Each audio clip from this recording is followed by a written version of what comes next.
congratulations on getting to the final. What's the opportunity for your club tomorrow night? I think the opportunity is to make history. We talk about our mission in life at the Sounders to create moments, enrich lives, and unify through soccer. And we feel like we've been pretty good at that over the course of time, starting way back in 1974. And this is another one of those moments.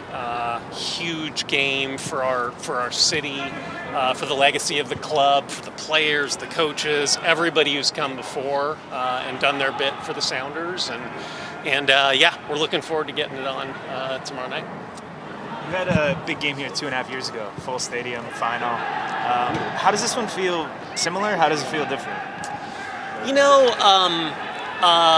I think because that was the first big final at home, there was this, unknown about it, and maybe more nerves going into it, just because I had no idea how it would feel and what the support would be from the community and the media and our corporate sponsors. And now, we understand how big this is for the community, and we get to focus a little bit more on execution and just making sure that we deliver a really, really special night to our fans and our community. What were some of the best practices, I guess, from that 2019 to now that you might be implementing? Yeah, I think, one thing that for sure we focused on then, and I think we learned was a real positive, was making sure that the tickets were accessible for our fans. We wanted to fill the building. There's always the temptation to push prices it is a business, but first and foremost, we wanted the building filled, we just wanted that home field advantage that we're going to need. This is going to be a battle tomorrow night, and we know that there will be a few thousand fans against us, but we need 60,000 plus with us to finish the job. So, Adrian, in the history of the club here and all the championships you guys have won and all the banners hanging here, how would you rate this CONCACAF thing, and how can you communicate that to fans on how this fits into the Sounders' trophies? Yeah, I'm not one to really compare and contrast. It's another massive trophy. It is arguably more difficult from a soccer standpoint. So for those players, the pride that they should feel in going after this trophy. I get that fans. I have friends who are very big sports fans, and I get that this doesn't come second nature to a lot of American sports fans. But around the world, this tournament is as big or bigger than a domestic trophy. So we look at it that way. It's been a long journey to get here. Massive credit to Garth and Craig Weibel and Chris Henderson, whose fingerprints are all over this team, and the coaches, and certainly the players who've been out there battling and got us qualified for this tournament, and now hopefully get us over the finish line. Craig was saying yesterday, Garth came close with RSL, 11 years ago. How much did you and he talk about this particular trophy when he came on board, and over the years, has it been something that he's kind of harped on and kept on your radar? We need this, we want this. For sure he has, and sometimes I've certainly until we're winning MLS Cups, sort of, I don't want to say tuned it out, but we certainly we're striving for MLS Cup first and foremost. We obviously would have taken a Champions League final in the meantime, but yeah, look, again, Garth has been the one that's been sort of dog on a bone on this prize, and has kept the team, the group, super focused. I think between Garth, Craig, the coaching staff, the support staff, we've done a good job of preparing for this moment. The team, assuming we get through today, is healthy, focused, fit. Put ourselves in a great position to win a trophy, and ultimately it'll be about the execution. Craig, how do you explain the special connection that the Seattle area has with soccer and the team going back to the 70s, maybe even before that? Yeah.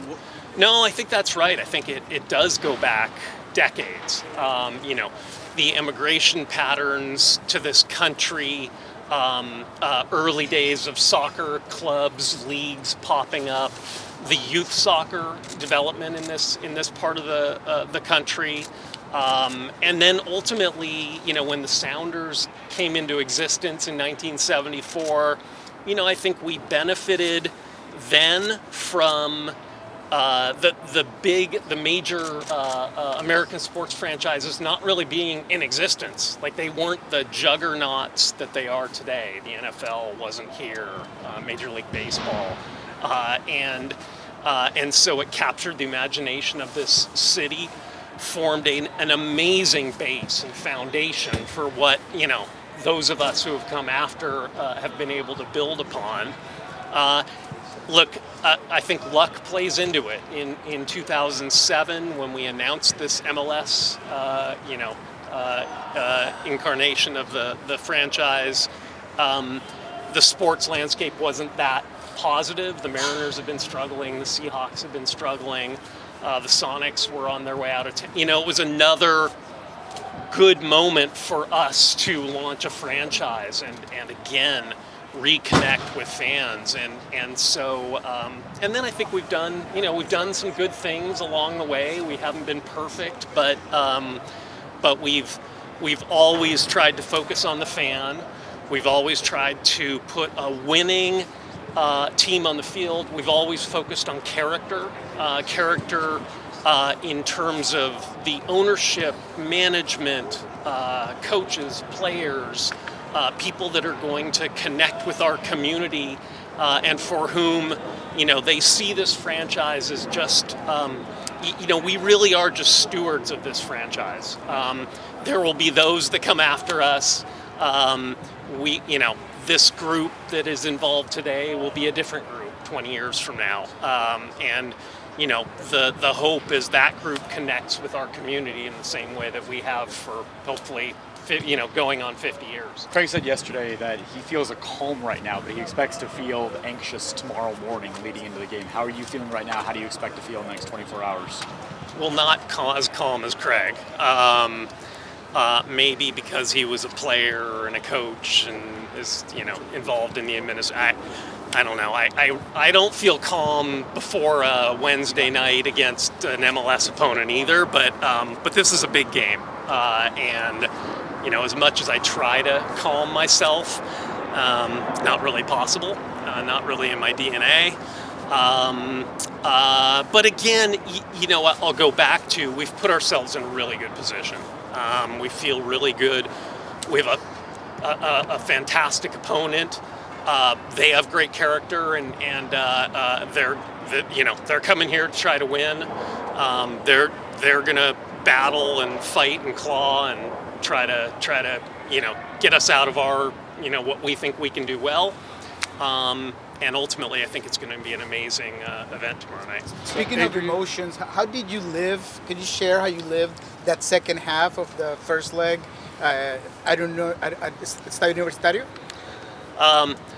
Well, the one thing that was funny, I guess, at the very end is my girlfriend knows to separate a couple of floors from me during those games. But I didn't realize her broadcast was 10 seconds ahead of mine. So I heard her scream at the end, and I'm like, oh God, I don't know if that's good or bad, when Nico was taking his second penalty. So that did help me a little bit. It calmed me at least for 10 seconds, because I figured she wouldn't have screamed like that if it had been bad. But now look, those of you who've been around me on game day and just about any other time know I'm pretty emotional, fired up, competitive, and I wish I could do more come game day, game time. I can't. I'm not sure that everyone would say I can do much before a game, or generally, but I definitely live and die for those games and the emotion of it. And yeah, last Wednesday was no different. What's your attitude, having said that, when you interact with the players? And I don't know how much you interact with them after practice between now and the game time. So do you try to kind of put a... Between now and game time? Yeah, I'll leave them alone. And, right. No tactics. You're not going to give them any tactics. Yeah, exactly. No, I mean, look, and generally, I'm here to be supportive in any way I can be for a player, a coach, somebody in the business group. I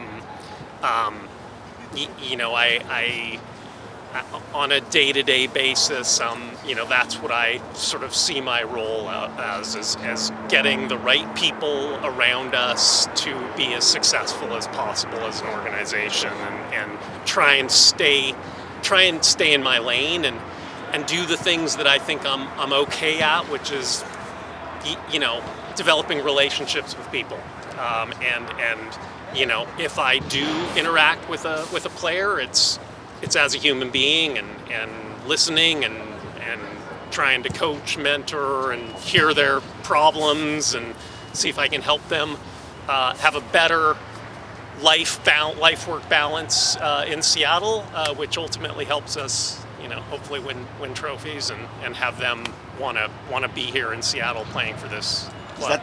Is that the DNA that started in 1974, the balance, human being, soccer player, person? Because you keep talking about that. Is that maybe part of it? I think that's part of it. I mean, for sure, there was sort of this culture of winning that started in 1974. And that, winning hides a lot of sins. And winning, people like to win and want to be around winners and want to be around winning organizations and winning cultures. How the individuals back in the 70s acted towards the players, I wasn't there to observe it. It's what I feel like I'm okay at, decent at, and so I have to kind of be who I am as a human being and do what I think is right to help the organization. But ultimately, I am multiple steps removed from what goes on a day-to-day basis and how the team comes out on Wednesday and performs. Adrian, One or two more guys. just kind of going off of the way you handle your role. I mean, you're at every practice, you're very involved, but you also handle the way you just mentioned. How important has it been to have someone that compliments you, like Garth, that's willing to get out here and rally people up like his Racemania and do other components aside from the soccer aspects? Yeah, no, I mean, look, I think we do complement each other well. I've said this before. Garth is very structured, methodical. Maybe his legal background, some of the experiences he's had. I would say I'm more of maybe more of an entrepreneurial, sort of managed by the seat of my pants, and by feel. And I think that those two things do complement each other well.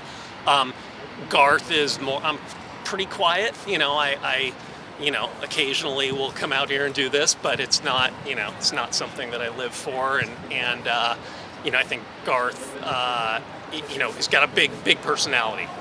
And so, yeah, I think we complement each other well. But again, I think what it really comes down to is we both believe in getting great people, character and quality of their work product, and setting them loose to do what they do best. I think, again, great organizations, they win and lose together, and great organizations are this amazing blend of great people. That's it, and the players are part of that.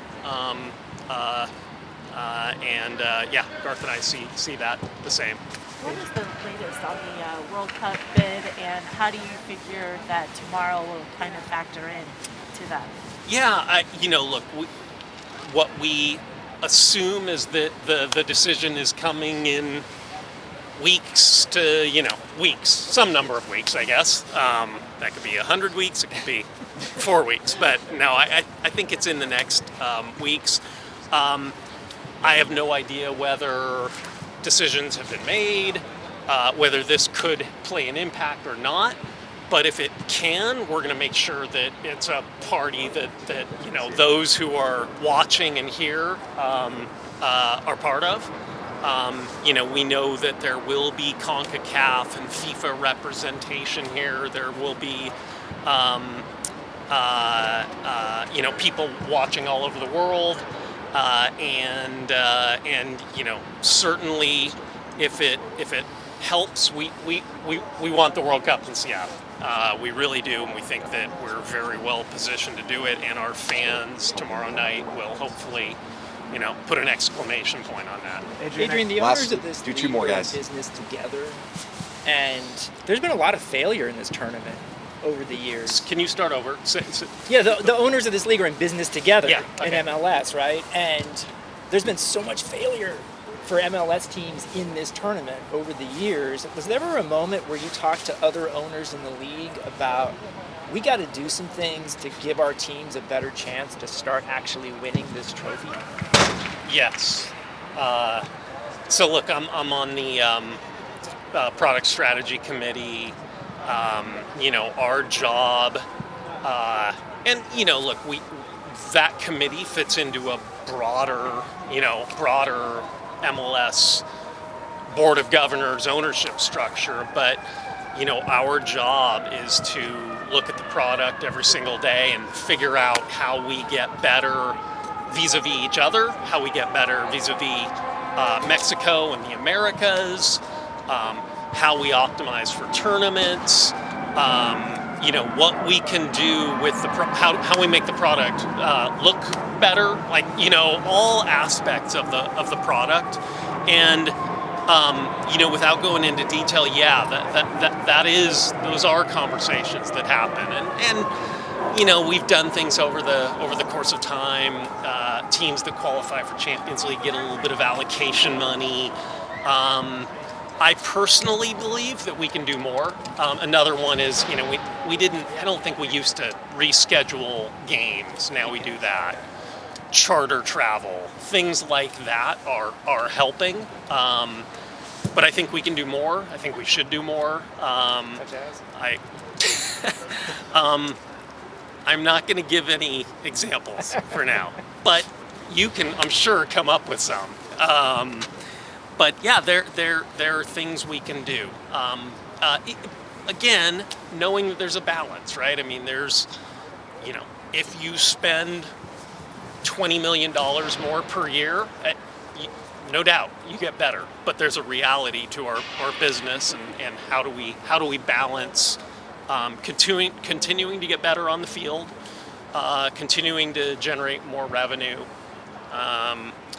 continuing to live by the principles of parity that we've created within our league, while still giving teams advantages or that edge when we go into an international tournament like this. So, Adrian, you're somebody who grew up in this area. What are your first memories of the Sounders? Yeah, no, I was an 8-year-old kid when the Sounders came to Seattle and went to all those games. I mean, it for me, it's all about family. That is my memory. The Pele game? Did you go to the Pele? Oh, yeah. Yeah. Being in row 8 in our season tickets for, however many years that was, 13 years of Sounders. Alex will correct me, of that original iteration of the Sounders. But knowing the people in the seats behind us and in front of us, going to the parties after the games and collecting autographs from my heroes at the time, going to soccer camps and interacting with those players, seeing them on TV, seeing them out in the community, having a player show up at a soccer camp. It was all all those sort of. It's all sort of memories around family, and again, when I say create moments, enrich lives, unify through soccer, I really mean it, and that's kind of what the example of it for me back when I was a kid. I still those moments are etched in my memory. It's less. Yeah, I remember some games and some moments in games and some goals. But it's really about the emotion and the connection and the community and family that really leaves an indelible mark.